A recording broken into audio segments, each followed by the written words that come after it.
गति 100 शब्द प्रति मिनट। डिक्टेशन शुरू होने में समय शेष है 5 second. Ready, start. Jammu Kashmir के शोपियां ज़िले में मंगलवार को हुई एक और कश्मीरी पंडित की हत्या ने उन सभी सवालों को एक बार फिर ज़्यादा तीव्रता के साथ सामने ला दिया है, जिन पर पिछले कुछ समय से लगातार बातचीत हो रही है। इस ताज़ा टारगेटेड किलिंग का शिकार हुए सुनील कुमार भट्ट उन गिने चुने लोगों में थे जिन्होंने 90 के दशक में उग्रवाद के उफान के दौर में भी घाटी छोड़कर जाना मंजूर नहीं किया। यह इस साल मई महीने से लेकर अब तक कश्मीरी पंडितों की हत्या की चौथी घटना है, लेकिन समुदायों के लोग भी टारगेटेड किलिंग का निशाना बनते रहे हैं। इस साल की ही बात की जाए तो अब तक 21 लोग ऐसे हमलों में अपनी जान गंवा चुके हैं।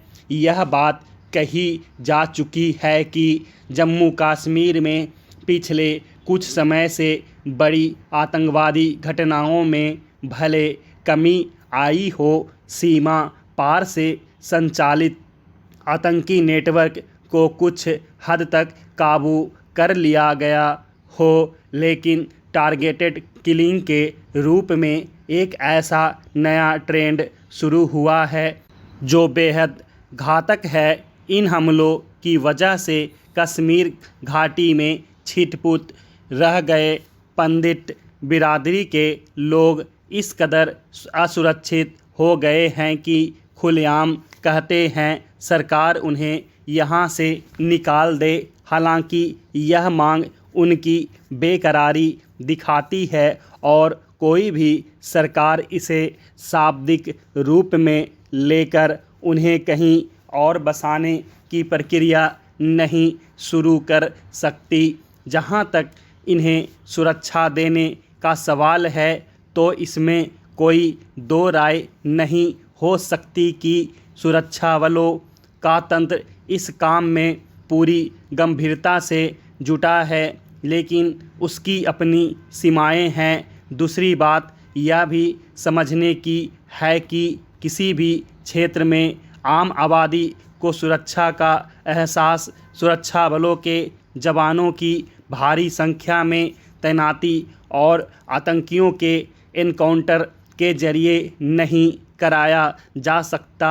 निस्संदेह आतंकवादी नेटवर्क को ख़त्म करने और आतंकी तत्वों के मन में डर बैठाने के लिए वह भी ज़रूरी है, लेकिन नागरिकों में सुरक्षा का वास्तविक एहसास सुरक्षा बलों की मौजूदगी से नहीं, उनकी अनुपस्थिति से होता है। अपने चारों ओर विश्वास के माहौल से होता है। टारगेटेड किलिंग के इस नए ट्रेंड ने सबसे ज़्यादा नागरिकों के इसी विश्वास पर हमला किया है, उसे तोड़ने की कोशिश की है। इसकी भरपाई सबसे ज़्यादा अगर किसी एक चीज़ से हो सकती है तो वह है लोकतांत्रिक प्रक्रिया की पुनर्बहाली। हालांकि इसमें शक नहीं कि जम्मू कश्मीर में चुनाव अन्य इलाकों के मुकाबले कहीं ज़्यादा मुश्किल है। यहाँ जटिलताएं ज़्यादा हैं। ऐसे में चुनाव आयोग की जिम्मेदारी और उसकी चुनौतियों को भी कम करके नहीं देखा जा सकता। लेकिन सारी बातें एक तरफ और जम्मू कश्मीर में जल्द से जल्द चुनाव की ज़रूरत एक तरफ, चुनाव आयोग को इस काम को जल्द से जल्द अंजाम देना चाहिए। बंगाल की सीएम ममता बनर्जी अपने राजनीतिक जीवन के सबसे चुनौतीपूर्ण दौर से गुजर रही हैं। बतौर सीएम क्यों यह दौर उनके लिए कठिन माना जा रहा है, इसकी कुछ वजहें बिल्कुल साफ हैं। पिछले कुछ समय की घटनाओं पर एक नज़र डालते ही ये सामने आ जाती है। हाई कोर्ट के आदेश पर एक के बाद एक घोटाले की जांच हो रही है और आरोपी जेल जा रहे हैं। लपेटे में आने वाले तकरीबन सारे लोग किसी न किसी रूप में ममता बनर्जी या उनकी पार्टी से जुड़े हैं। आर्थिक मोर्चे पर राज्य बदहाल है। घोटालों और गड़बड़ी के कारण 3 अहम केंद्रीय योजनाओं मनरेगा, पीएम ग्रामीण सड़क योजना और आवास योजना का पैसा रुका हुआ है।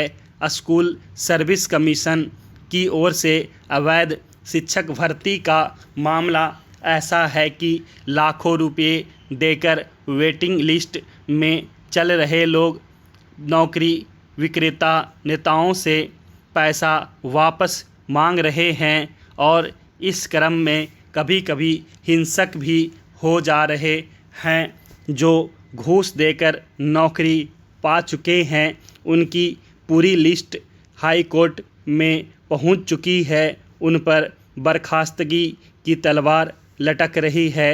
ऐसे लोगों की तादाद हजारों में है। 2014 से ममता सरकार खेल संबंधी गतिविधियों को बढ़ावा देने के लिए लोकल क्लबों को पहली बार 2 लाख और बाद में 1-1 लाख का अनुदान देती आई है।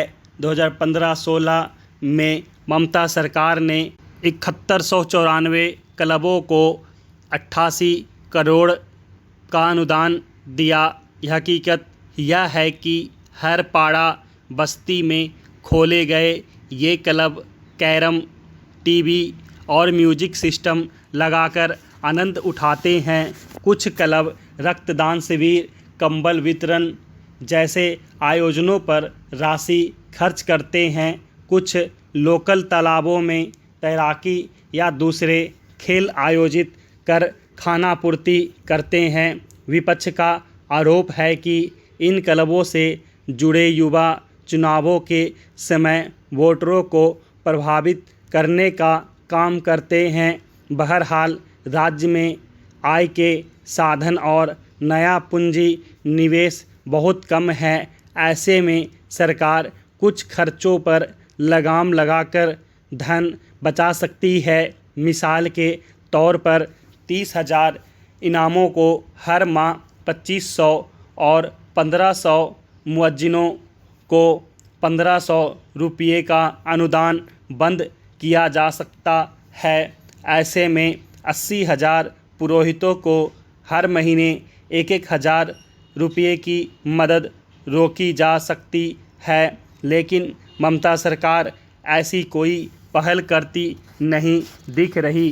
केंद्र सरकार से भी उनकी सरकार का टकराव बदस्तूर जारी है। लिहाजा केंद्र के रुख में किसी तरह के बदलाव के कोई आसार भी नहीं दिख रहे। राज्य में पीएम आवास योजना, मनरेगा और पीएम ग्रामीण सड़क योजना में फंड के दुरुपयोग के आरोप पर केंद्रीय टीम जिलों का दौरा कर रही है।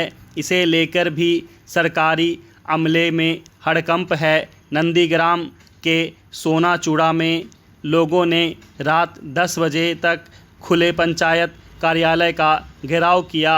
आरोप था कि वहां बीडीओ कार्यालय का एक कर्मचारी फाइलों की हेराफेरी कर रहा था।